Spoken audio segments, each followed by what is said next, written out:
I continue with Arirang, which is not only a love song, but it is a symbol for reunification of the two parts of Korea. And it is used for that, and very famous, and everybody knows and loves it. So this next subject is Peace Treaty for the Korean Peninsula.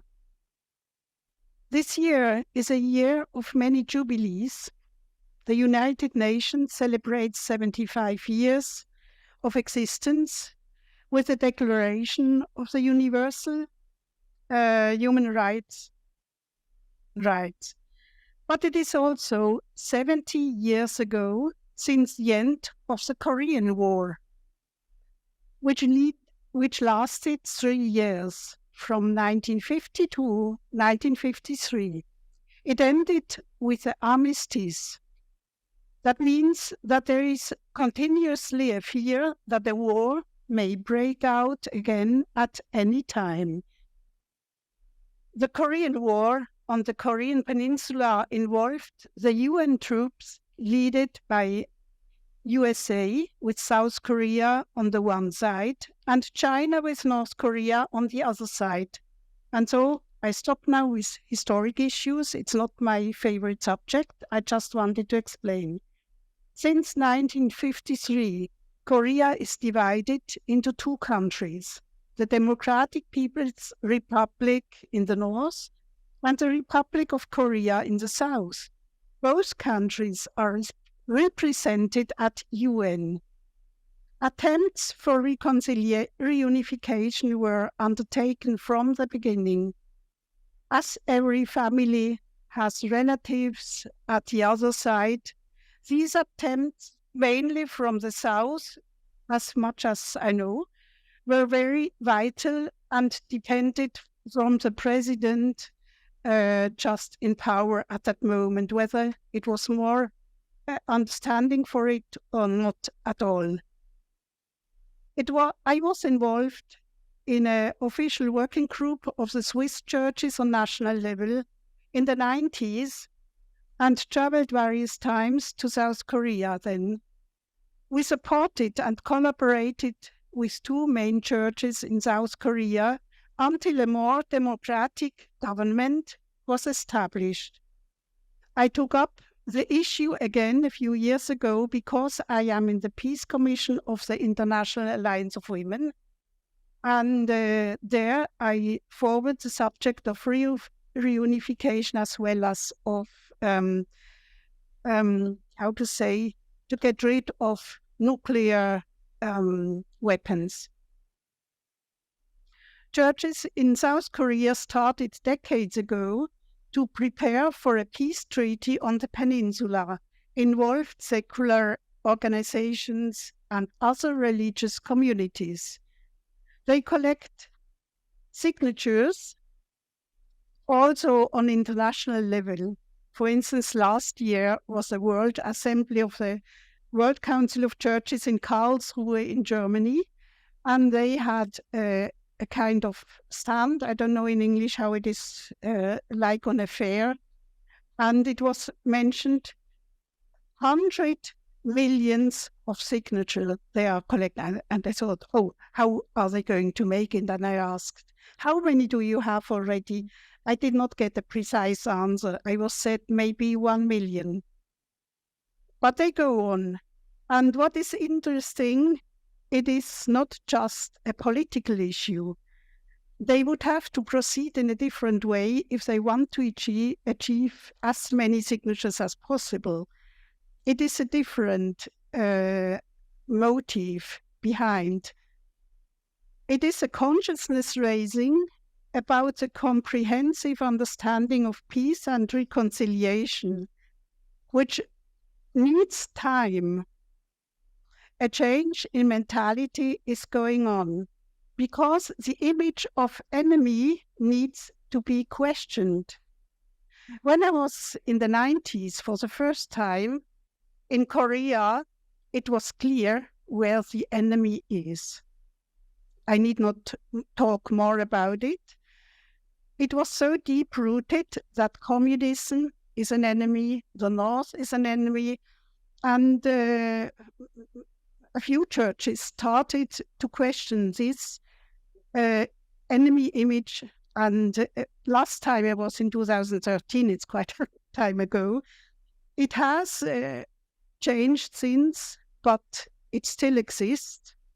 And that, of course, is a hindrance, is hindering for really coming together. Another problem is that there is a new generation which did not experience Korean War and don't understand why there should be reunification. We feel quite well in our part of country.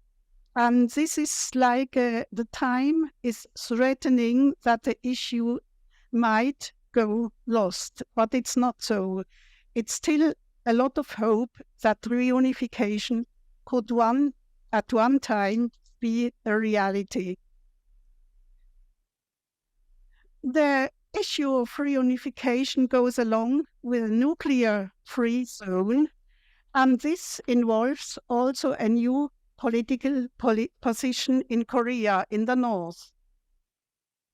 In the northeastern hemisphere, a peace treaty following the armistice means reconciliation between North and South and between ideologies. And it also means a new relationship to neighboring countries involved in separating North and South, and it is a challenge for nuclear power states involved, like the USA. But of course, North Korea is also a nuclear power state. The relations between South and North have changed a lot in the past decades. A majority of people in the South have changed their enemy image about the North and welcome reconciliation. Yes, I forgot to say that, in fact, every family has a relative in the North, and the opposite from the North. They have relations, family relations in the South, as long as these generations are still living.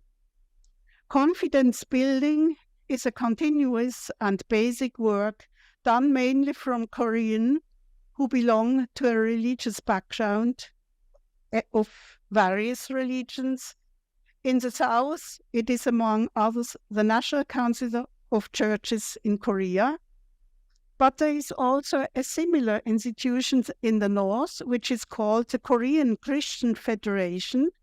That means there are Christians in the North who cooperate for reconciliation. I think I leave this out. We are saving time. I had a chance to make interviews with the director of the Commission of Churches for International Affairs at the World Council of Churches in 2018, because then 4 or 5 people went to visit North Korea and they had talks. And short after that meeting, I was in Geneva and I tried to find out how they judge the situation. It was in 2018. They had also visited their partner churches, and the Minister of Reconciliation in the South had also joined, and a minister in the North. It was a very positive situation. It was then, soon after, this visit followed a moment of increasing tensions with the risk of a nuclear conflict in the East Asian region in 2018. Afterwards, they went there and tried to have talks. Their common initiatives for peace brought a National Council of Churches from the South and the Pendant in the North together for a collaboration. And in this way, the summit of Panmunjom in April 2018 took place. That was a very positive moment. This summit led to the Panmunjom Declaration of President Moon Jae-in in the south and Kim Jong-un, President of the People's Republic in the north. In this declaration, they expressed that no war shall take place anymore on the Korean Peninsula, that dialogue and negotiations shall be enforced in order to alleviate military tensions and confrontation, and to declare an end of the Korean War, which is still only an armistice and not a peace treaty, and to replace the Korean Armistice Agreement of 1953 into a peace treaty or by a peace treaty. This result, the Panmunjom Declaration, motivated Kim Jong-un, president at the time of the, still president of the People's Democratic Republic, and US President Donald Trump, to meet in Singapore in June. That means 2 months later, the two met in Singapore. And what happened there? Unfortunately, this meeting came out as a failure and let the efforts fall back. We know that. Another General Secretary of the World Council of Reformed Churches added, when I talked there or had an interview, that from this experience a de-escalation is only possible by ending provocative activities, that means military maneuvers. But a big issue will be the misunderstanding of what a complete de-escalation means from the various countries involved. A nuclear-free Korean peninsula, yes, this would mean.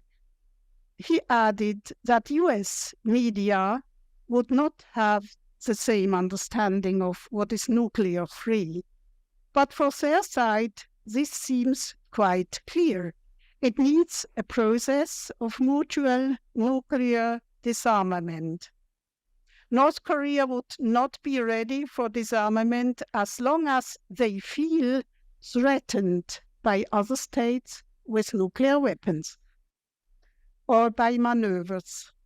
The USA urge for nuclear disarmament on the Korean Peninsula, that means in the north, and at the same time they push their own militarization forward. This would be a wrong message in the wrong moment, I was told, as that moment was the opinion. We insist on global disarmament. Nuclear weapons are destined for mass murder at civilians and would destroy cities. There is no moral justification for it, he explained. The director of the Church of the Department of World Religion, I don't know the English word, at the World Council of Churches, there is a Department for International Relations. That director, who was there in the north, he added, a process of dialogue should be started in order to tackle the challenges of the entire region, which includes a resolution for nuclear disarmament. He reminded of the Peace Nobel Prize in 2017 given to the anti-nuclear weapon campaign ICAN, a coalition of 450 peace groups and organizations, which included also the WCC and other international organizations, which are members of the campaign. So far for the Korean Peninsula. And it goes on.